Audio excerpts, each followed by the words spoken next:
जय श्री कृष्णा। राधे राधे दोस्तों।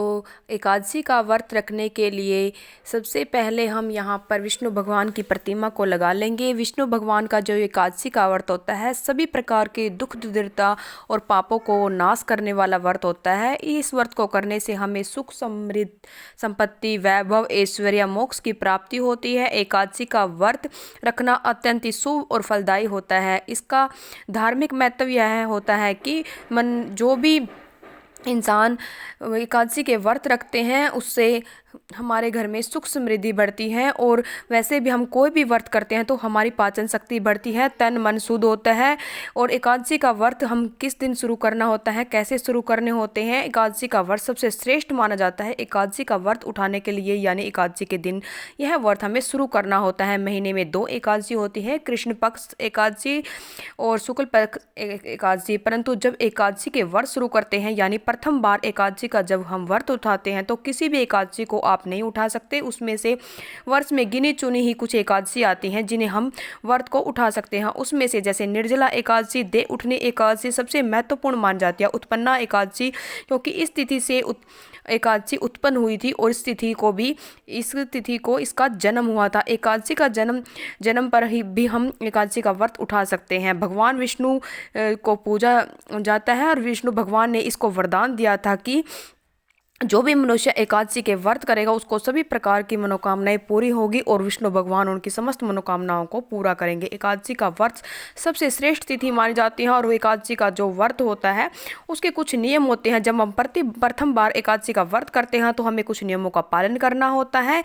उसमें जैसे निर्जला एकादशी का जब हम पूजन करते हैं तो उसको हम जैसे जब भी हम कोई पूजा पाठ करते हैं तो उसमें हम दक्षिणा, फल फूल, भोग, हर चीज़ सब कुछ विष्णु भगवान को समर्पित करते हैं और विष्णु भगवान को सामने प्रार्थना करते हैं कि हमारी मनोकामनाओं को पूरा करे और हमारी इस व्रत को सफल करे। साल भर में जो एकादशी आती हैं उसको यह व्रत किया जाता है।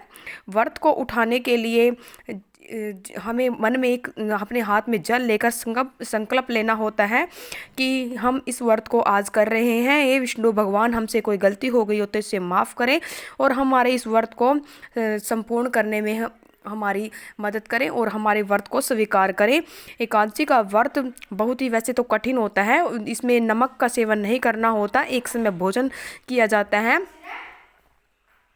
आज लहसुन मांस मदिरा का सेवन भी नहीं करना होता। जो भी मनुष्य इस व्रत को करता है उसे सब चीज़ों से दूर रहना होता है। 10वीं तिथि के दिन दोपहर में भोजन नहीं करना चाहिए, चावल का सेवन नहीं करना चाहिए। साथ में 10वीं तिथि के दिन रात्रि के समय यानी हमें सोने एक जो जैसे हम ब्रश वगैरह करना होता है हमें शाम को ही ब्रश वगैरह कर लेना चाहिए। उसके बाद ही हमें इस व्रत को करना चाहिए।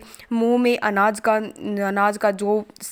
नहीं लेना चाहिए। 10वीं तिथि को ब्रह्मचर्य का पालन करना चाहिए। बुरा बोलने वाले से बचना चाहिए। यदि कोई हमारे साथ दुराचार व्यवहार करता है तो उससे भी दूर रहना चाहिए। हम आज के व्रत रख रहे हैं तो हमें स्नान से निवृत्त होकर स्वस्थ वस्त्र धारण करके विष्णु भगवान को पीला रंग अत्यंत प्रिय होता है, पीले रंग के वस्त्र धारण करने होते हैं। उसके बाद सूर्य भगवान की उपासना करनी होती है। सूर्य के सामने हमें जल को समर्पित करना होता है और सिंदूर, हल्दी, पुष्प, तिल भगवान को समर्पित करके भगवान से हाथ जोड़कर प्रार्थना करनी होती है कि हम तुलसी की भी पूजा करनी चाहिए। एकादशी के व्रत में तुलसी को तोड़ना नहीं चाहिए, तुलसी को स्पर्श भी नहीं किया जाता क्योंकि तुलसी माता स्वयं भी विष्णु भगवान के व्रत रखती है। और इस बात का हमें ध्यान रखना चाहिए कि भोग जब लगाते हैं तो विष्णु भगवान को इस दिन भोग लगाएं। तुलसी दल यानी तुलसी के पत्ते अवश्य डालें, परंतु तुलसी तोड़नी नहीं चाहिए। आप 10वीं तिथि को तुलसी को तोड़ कर रख सकते हैं। रविवार के दिन तुलसी को नहीं तोड़ना चाहिए, इसको ग्रहण करना चाहिए। जिस दिन तुलसी नहीं तोड़ी जाती उससे एक दिन पहले हमें तोड़कर अपने पास रख लेना चाहिए। पूजा स्थल में भी रख सकते हैं या अपने घर के मंदिर में, वहाँ पर भी हम इसको रख सकते हैं। लाल कपड़ा बिछाकर या पीला कपड़ा बिछाकर भी हम भगवान विष्णु की पूजा उपासना कर सकते हैं। पंचामृत से स्नान करवाने के बाद विष्णु भगवान का हमें यहाँ पर व्रत उठाना चाहिए और शुद्ध गंगा जल, देसी घी और से यहाँ पर हमें विष्णु भगवान का दीपक जला के गंगा जमुना जैसे हम गंगा जल लेके आते हैं, उस गंगा जल को रख के विष्णु भगवान की पूजा आराधना करनी चाहिए। गंगा और लड्डू गोपाल अगर घर में है तो उनको भी हम अपने इस पूजा में बैठा सकते हैं। वे लड्डू गोपाल की सुबह शाम सेवा करनी चाहिए। विष्णु भगवान को जैसे राम कृष्ण भगवान राधा कृष्ण को गूगल की धूप दिखाकर उनको अगर हमारे पास विष्णु भगवान की कोई प्रतिमा नहीं है तो हम उसकी कोई भी फ़ोटो लेकर वहाँ चित्र चिपका कर विष्णु भगवान की पूजा आराधना कर सकते हैं और गंगा जल का छींटा लगाकर तिलों का आसन दे सकते हैं।